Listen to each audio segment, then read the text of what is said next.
I'm very privileged to have on here the line with me today a fellow named Dustin Bass, and what we're going to do, we're going to get to a letter he wrote, an open letter to Governor Abbott, and I've been reading it, parts of it to you over the last couple of days, and so we're all familiar with it. It is behind a paywall on the Epoch Times, but I'm telling you what, the Epoch Times is a great magazine to have a little bit of a subscription to. And I think right now, if you for $1 you can get 2 months. It's well worth the dollar to sign up for this trial episode at the Epoch Times just to read the Dustin Bass letter to Governor Abbott. So, Mr. Bass, welcome to the Matt Long Show. Hey man, thanks for having me. I appreciate it. Listen, before we get to your letter, I just discovered you since actually reading the letter and started looking up things. Sons of Liberty, or Sons of History, Sons of History website and podcasts. Did you get into history because it was such a lucrative market that people are just craving for history out there? Was this a capitalist move to make a lot of money off of talking about history? Oh, absolutely. I saw that there was a fortune to be made, so I thought I'd get my hand into it. Yeah. So tell us about Sons of History. What do you guys, what do you do there? What do you guys talk about? I listened to one of your podcasts the other day, but what if tell us about the website and what people are going to hear if they go to one of your podcasts. All right. So, our goal is to just give people information on history. You could say educate people in history. We do the weekly podcast, and the conversation is going to vary. What we try to do with the podcast is take whatever is happening today and give historical reference, so people won't think that, hey, this is an anomaly in life, in American history or world history. Like, no, everything that you see has more or less happened before, and it really goes back to what Solomon said in Proverbs. There's nothing new under the sun, or that's Ecclesiastes. Like, there's nothing new under the sun. So everything it is cyclical. History is, and we bring up a lot of stuff that has happened over time. And just bring it into the forefront to let people understand, like, hey, this is not new. And if there are things dealing with the Constitution, or we've got an election coming up, people need to understand why it's important to get out there and vote, and not strictly think about, okay, only thing you're voting for is the president, or just the president and a couple of senators. No, it is incredibly valuable and pivotal for everyone to vote at the local level. It's extremely important. So we discuss things like that, but more often than not, we take national discussions and then bring a historical touch to it. Listen, man, it's almost like you've been listening to me all week. We started out Monday talking about there's nothing new under the sun, and one of my points I make constantly is that the people who have the most effect on your daily life, the ones who determine the taxes, for crying out loud, the speed limit on your street, how nice your school is, or whether the roads get improved, all of these things that affect your daily life are all taken care of, not by the president, not by your senator, not by Ted Cruz or John, whatever his name is, that other guy up there. It's taken care. Yeah. Oh, I know exactly who he is. He sent me a Christmas card last year. I felt so special, and so Mr. Cornyn. But these decisions are made right here locally in your backyard, most of the times by people you know and or may even be related to, and yet at the same time, the voter turnout is the lowest.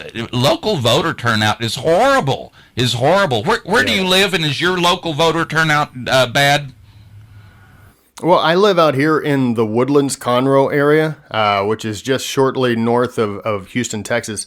And I would assume, and I don't know the numbers here. I moved here about a year and a half ago. I had lived in Houston pretty much all my life, but I would assume that the voter turnout here is pretty good.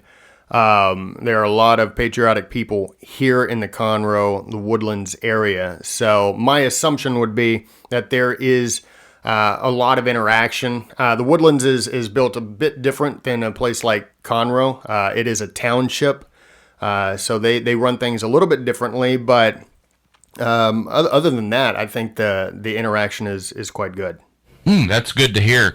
This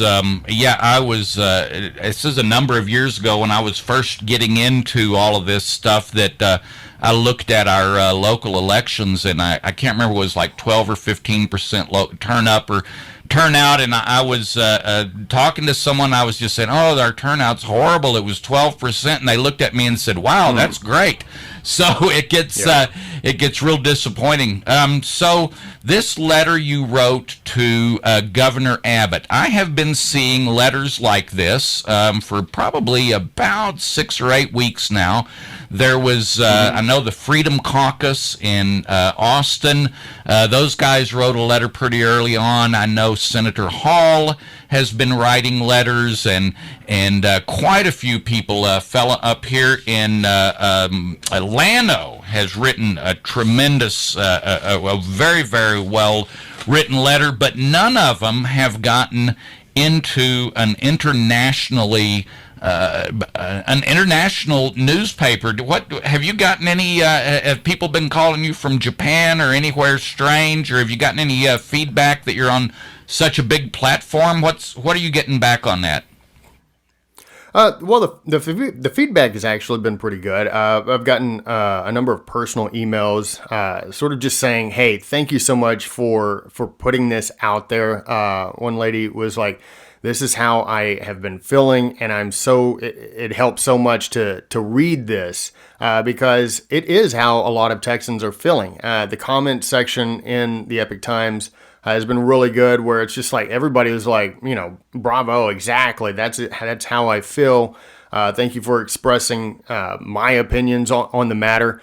So the feedback has been good, and I've been actually trying to get it picked up by local publications as well, because like you said, it's an international publication, so there's going to be some Texans that are going to be reading it, but it's not centralized to it. I actually sent a copy of the letter to Governor Abbott. Hopefully he will take the time to read it and maybe make some decisions based on how Texans are feeling. Do you, I'm telling you what, our Governor Abbott has been not even responsive to representatives who have tried to reach out and talk to him. And I think this is probably, this is just really hard for me to fathom. There's a trend going on in this country where, speaking of the Epic Times, like I started writing for them about a year ago, just doing op-eds through the Sons of History.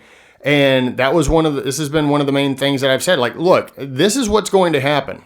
The pressure has gotten so strong, and we're living in such unprecedented times that things are going, how these people like the mayors and the county judges and the city council members and the governors, how they react is really going to show exactly who they were. And you're seeing this. And I was saying, this was probably in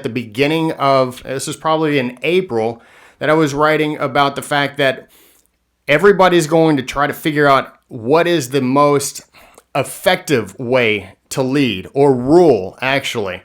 And this is what we've been doing. And it's oddly enough, we're not even copying each other in the U.S. to an extent. We're starting to copy China and how they do things. And you can go so far as to look at what's going on the West Coast and how draconian their methods are. And I wrote an article before putting this letter out to Governor Abbott, and I was saying, and it was entitled, "At least Texas isn't California." And I was warning Texans about the fact that is the danger.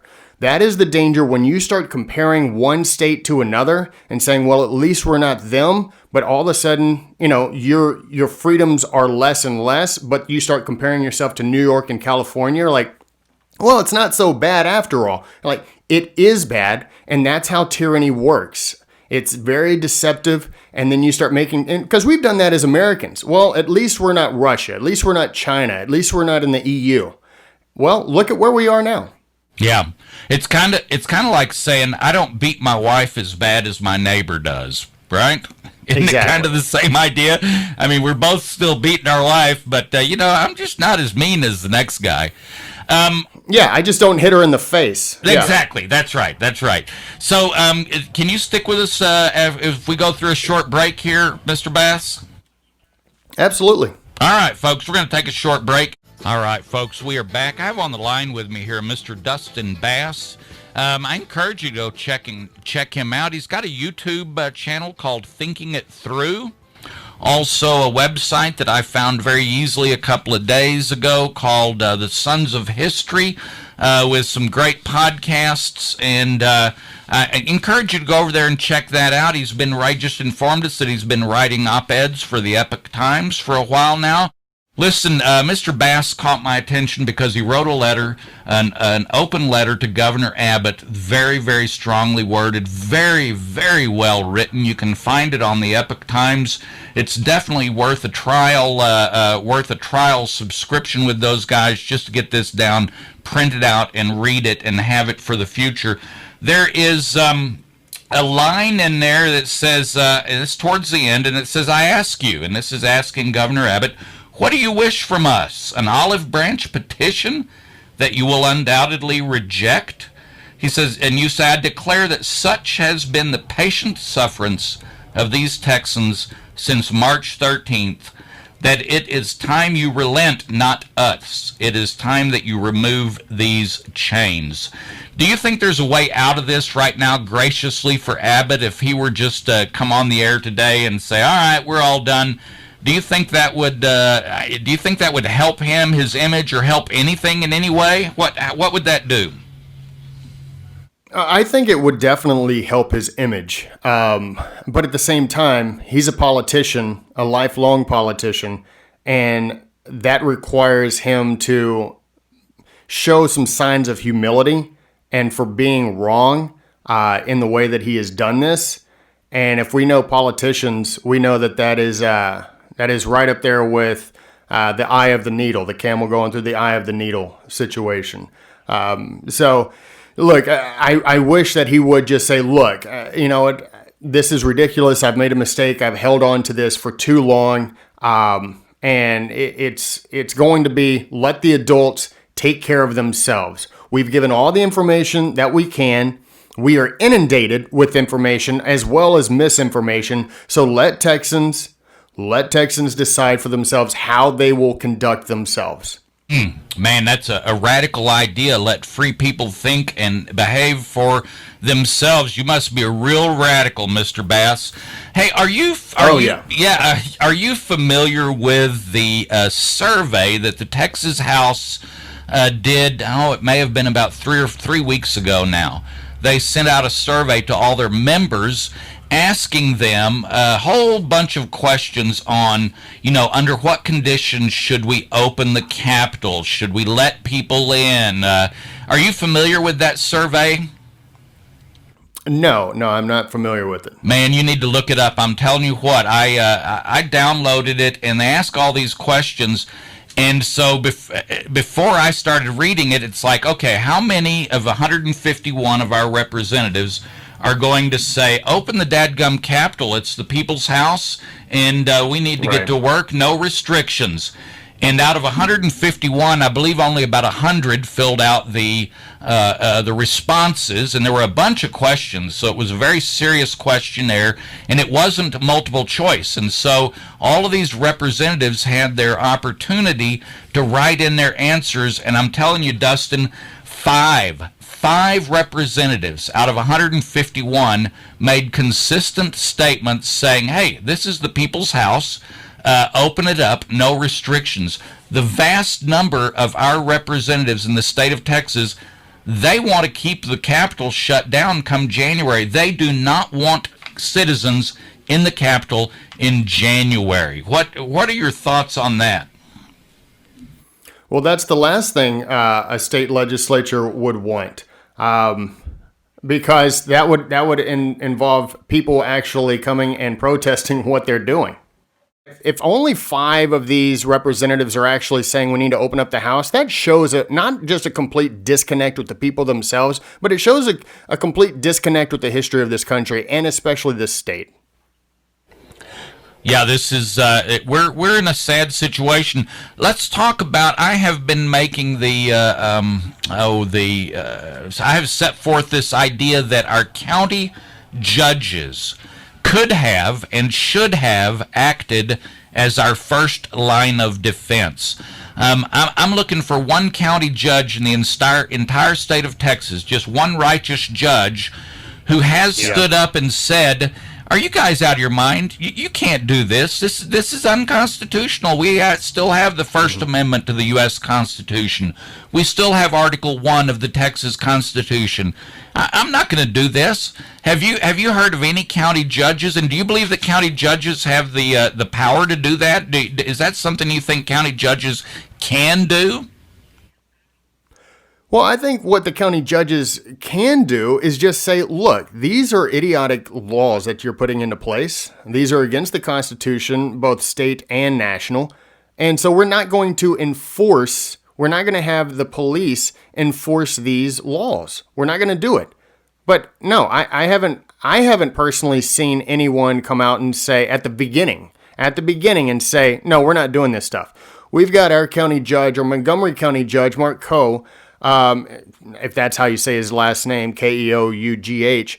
And, they started putting in some of the most, scary type of laws to where they put a curfew in, and I think it started at 10 p.m., I want to say, and you had to have a note from your employer to sort of like, all right, let me see your papers. I'm like, where are we? Are we in like Stalin's Russia? Was this Nazi Germany? Like we're having to show our papers that we are actually able to move about the state or the city?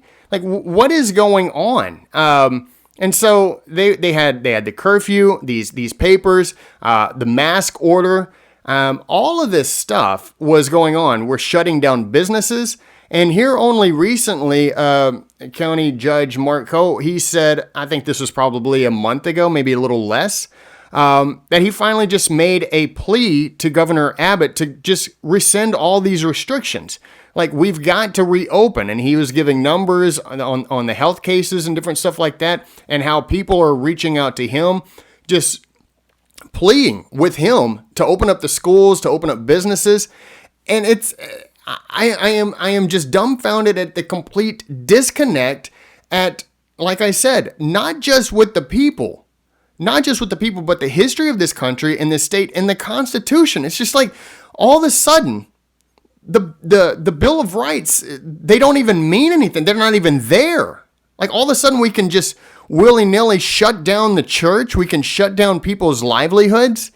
And it's just, honestly, Matt, I have had a very difficult time wrapping my head around how these people in power have been able to justify their actions. And at the end of the day, they are not justifiable. They're justifiable in a place like China and Russia. They're justifiable in a place maybe somewhere in Europe, but they're not justifiable here. Yeah, that was one of the things that I've had the hardest time with, as well as we watched what other countries did, and then even people I know well and people I thought assumed knew how our country was founded. So, well, we just need to do what they do over there, and it was just this idea that that's not even possible in this country. And so oh man, what was I going to say? Okay, so tell us a little bit more about where we can find you on the Sons of History, and give us a little bit more of where we can get in touch with you and where people can find your podcasts, etc. Yeah, man. So you can check us out on thesonsofhistory.com. You can listen to all of our latest episodes from our podcast, or you can just find us on your favorite podcast platform. Like we're on Apple, Google, Stitcher, Spotify. You can pretty much find us anywhere with our podcast. We also I do the show with a friend of mine, Alan Joaquim. And so he does every Tuesday night, he does a live broadcast on Facebook Live. So you can go check us out on Facebook. He does a live broadcast on something historical. He just got through with a long road trip throughout the southeast part of America. And he was just going through the Revolutionary War and Civil War stuff. So he was giving some great presentations there. And on Thursday nights, I pretty much run the Instagram account. On Thursday nights, we do a live show. These are both at 9 p.m. Central Time. So I do a live show, usually with a guest. So tonight, I'm going to have Joshua Phillip, who is a senior investigative reporter over at the Epic Times. Many people will know who he is. He also hosts his own show, Crossroads, on YouTube. He's going to be on the show tonight. Going to have some really thorough conversation. So you can check us out, Facebook, Instagram, and obviously our website. And then you can check out a lot of our videos on YouTube. Mr. Bass, it's been a real pleasure having you on here. Folks, find a copy of this. Go check it out. Pass it on to your friends. And we need to keep calling on the governor, keep the pressure on your state representative and your senator. Anywhere you can talk about this from your local level of government on the way up. Let's get the state of Texas open again. Thank you again, Mr. Bass. Hey, thanks again, Matt. I really appreciate it.